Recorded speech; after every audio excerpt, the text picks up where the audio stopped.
All right, so we are live here with ICAF TV, and we have a wonderful treat for everyone.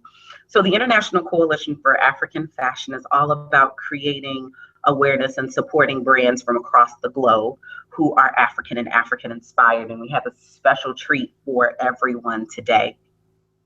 We have KIP Fashion with us. We have one of the co-founders who's going to be sharing with our ICAF family more about this extraordinary label. And so we'll start first with introductions here. And I would love for our guest to please introduce himself and to tell us a little bit about KIP Fashion, starting with the origins of your name. So if you wouldn't mind sharing with our viewers, what does KIP Fashion stand for? My name is Kojo Isaiah from Benin Republic in West Africa. KIP Fashion stands for Kojo, Isaiah, and Pia. Then we add the fashions to it. Pia is the name of my wife, and she's a finished woman. Wonderful, wonderful. So what made you guys decide to go into fashion? My mom is a fashion designer originally, and from the beginning I used to help her in doing some fashion related work. But when I started traveling, I discovered that the African fashion is not as rampant in the West as we have them in our home country in West Africa. So from there, I decided, okay, we can use the same African prints to generate a contemporary designs for the West as well. We started 3 years ago for a test run, and the result was impressive. Wonderful. And are you wearing KIP Fashion now? I'm wearing, this brand is called Maison de Kojo. Is the French version of KIP Fashion, which means home of Kojo. Home of Kojo, wonderful. And is that one of the beautiful pieces from your brand in the back that we can see here? Yes, that's one of the ready-to-wear dress that we have. And one thing about this dress is it's elastic, so it fits all sizes. Either you are medium or large or small, it automatically adjusts to any types of body structure. So tell us a little bit about what products you offer. So tell us about the range of items that a person can purchase in your brand, apparel, accessories. So what do you guys have for us? We have clothing. We have clothing for women and men. And currently we are working on clothing for children as well. And there is something we call a combo collection that either the husband, the wife, and the kids can have the same prints with the same designs. We're working on that currently. And we also have accessories like shoes, we have sneakers, we have bags, different types, from tote bags to satchel bags to backpack to crossbody bags.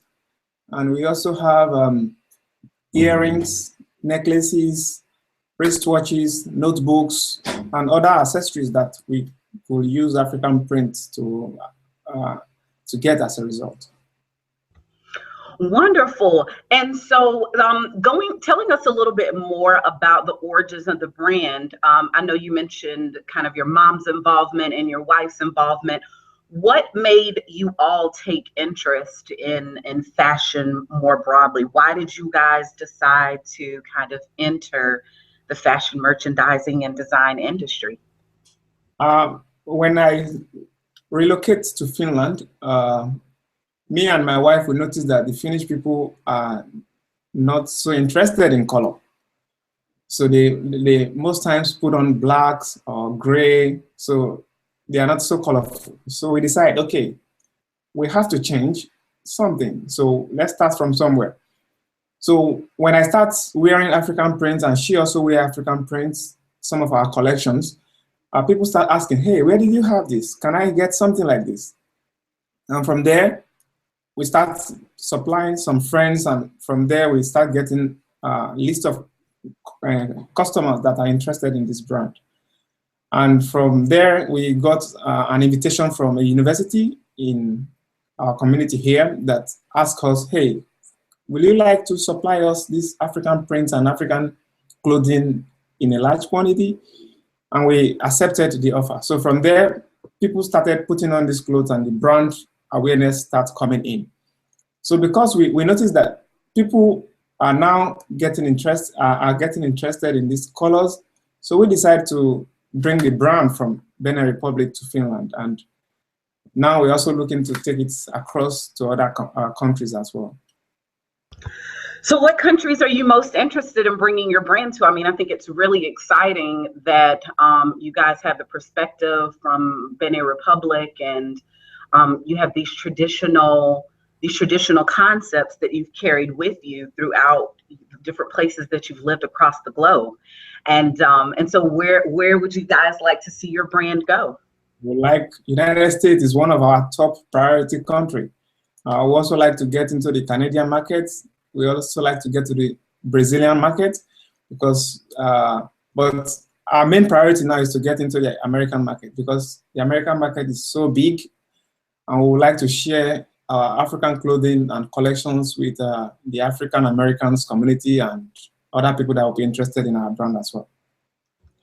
So describe for me the American market.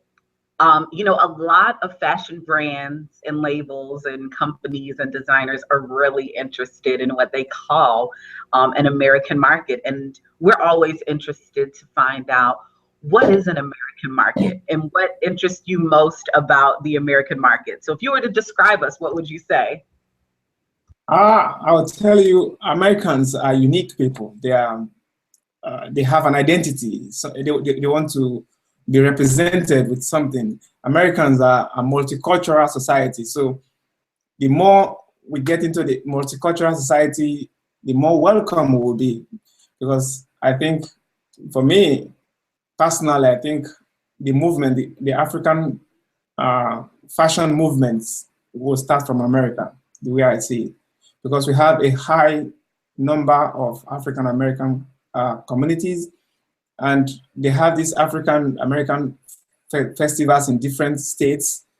And when our brands come there, I think they can fully express themselves as an African American.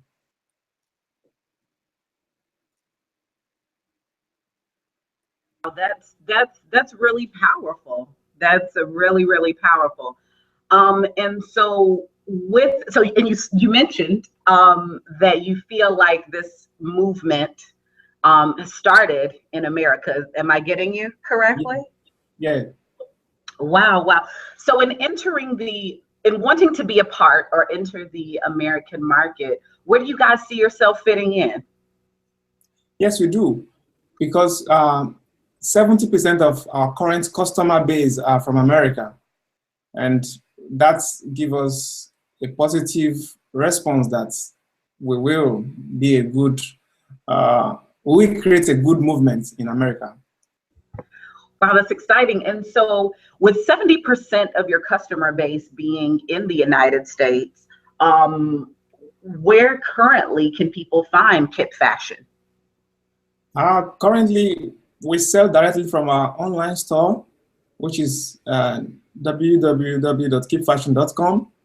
But we are in discussions with boutiques and distributors in America. Currently, we have one in New York, but we are still in a discussion process, and we have one in Texas. We are still in this discussion process. We would like to have as much as possible distributors because America is so big and the population is so great. So I would like to have at least in every state, if it's possible, so that it will be easy for people to lay their hands on our brands, sneakers, our shoes, our bags, or our ready-to-wear clothing. Wonderful. So in people laying hands on your brand and having access to your range of apparel, accessories, trinkets, you mentioned so much. How would you describe your typical customer? Like, who is the KIP Fashion person?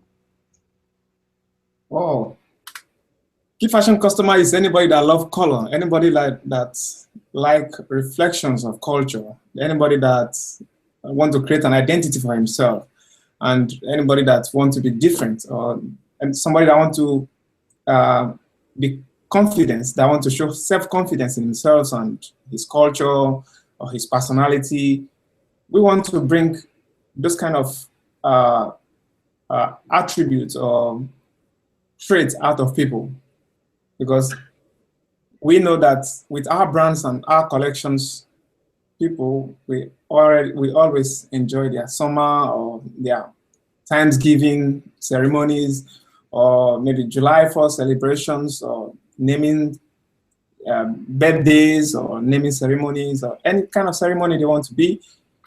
They can wear a quality and a classic African print or African accessories or bags or sneakers to those events, and they will create an identity for themselves. Wow. So how important is identity to your brand?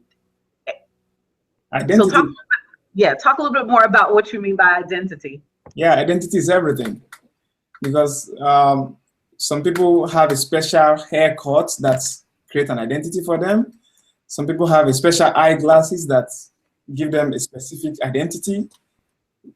Now, we want to create such an identity in our collections too. Like if somebody have a specific sneakers that it only belongs to him, and when everybody see him, hey, I saw this sneaker with this person, so I would like to have it. So it has already created an identity for himself. People are proud to be associated with what he's putting on. So that's what kind of identity we want to create in the United States market.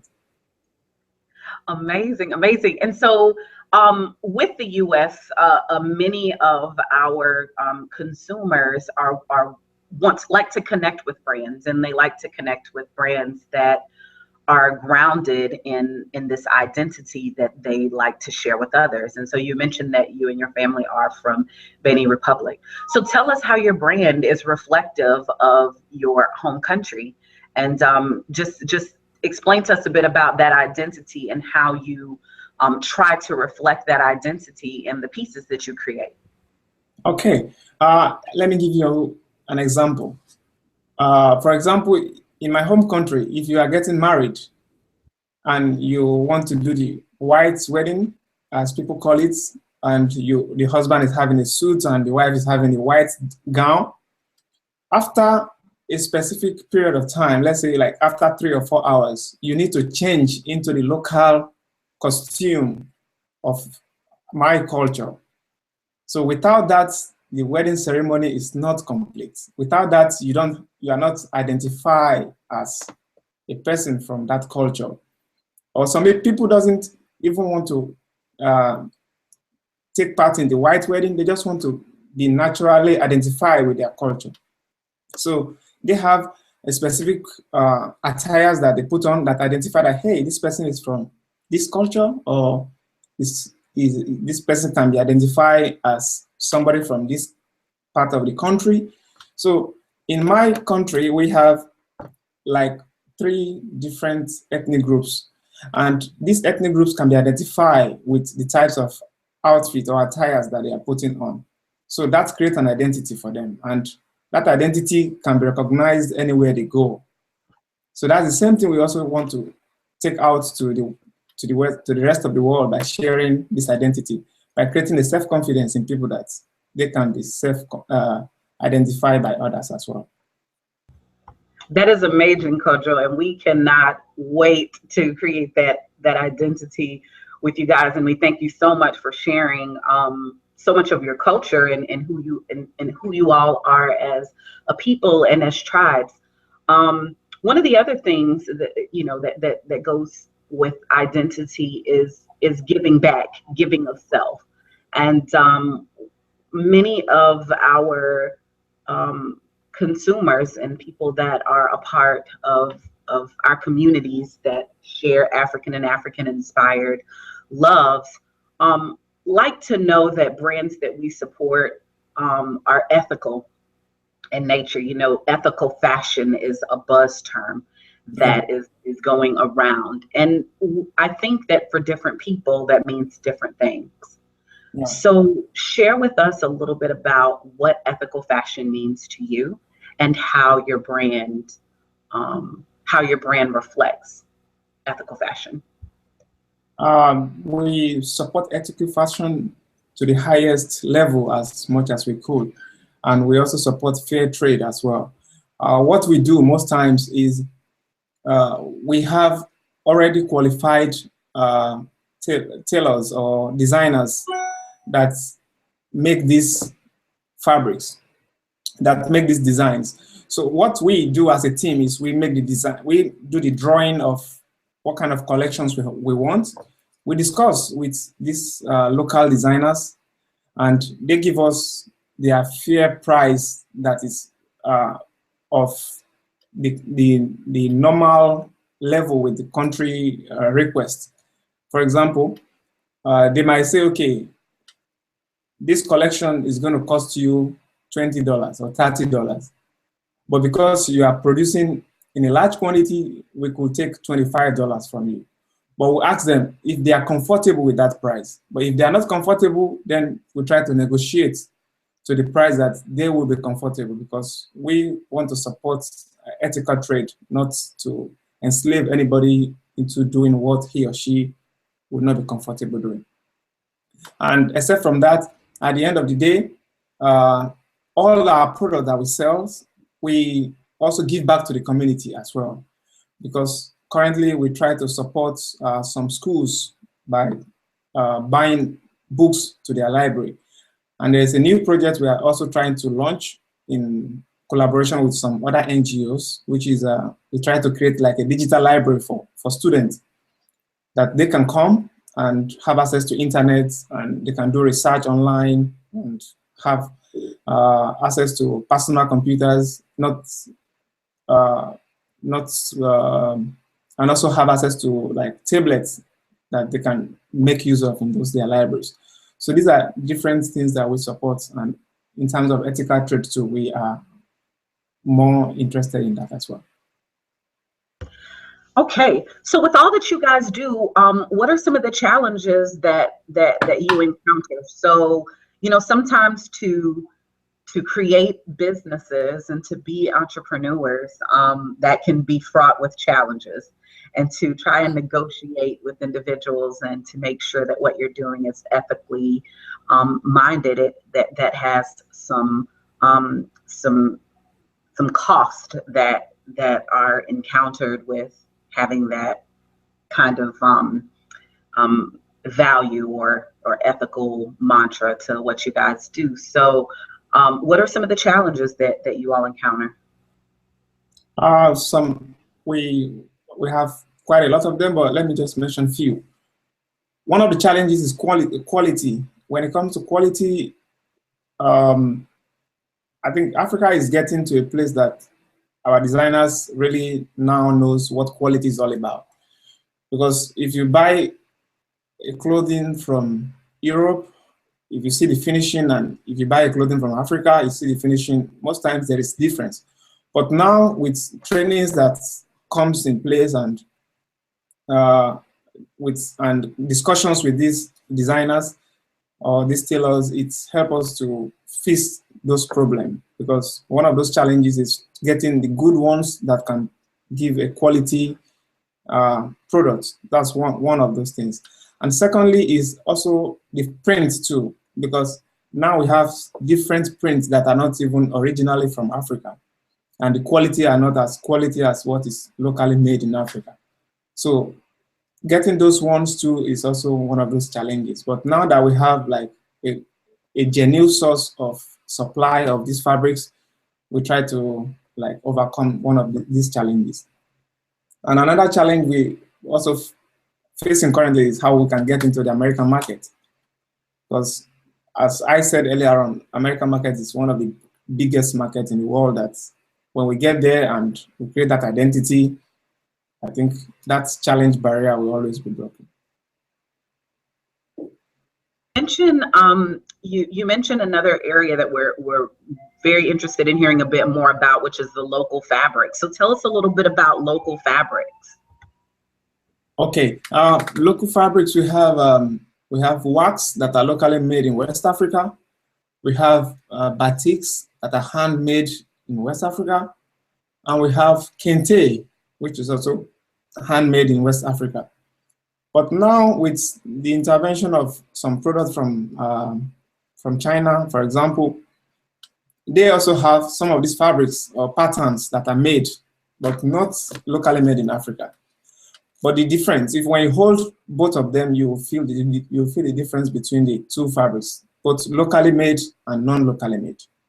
And locally made fabrics, you can wash them with machines and the quality will still remain. But those ones that are not locally made, the price is cheaper and the quality also is cheaper. So you will feel the difference in the weight. So we try to avoid that because we want to give a quality experience to our consumers so that they have a long-lasting clothing or accessories that stays long time. So we try to patronize the locally made materials. That is really, really exciting. So what else would you like for people to know about KIP Fashion? So tell us where you can be found now, and what you would like for our viewership to do next.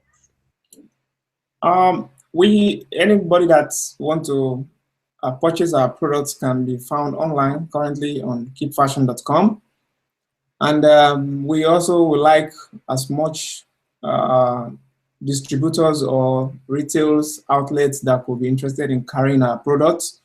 We also would like to have access to trade shows or cultural festivals or any other events that could like create awareness for our brands, and people can easily get access to these brands anywhere, anytime. And if customers or if consumers also would like to have like custom made orders too, we could also give supply those ones on one-on-one basis. Wonderful. Well, thank you so much, Kojo, for giving of your time today. We really stand with both you and your wife in support of KIP Fashion. We can't wait to work more with you guys and to further introduce your brand to the U.S. market. And so we look forward to sharing your works and working with you in the future. Thank you so much.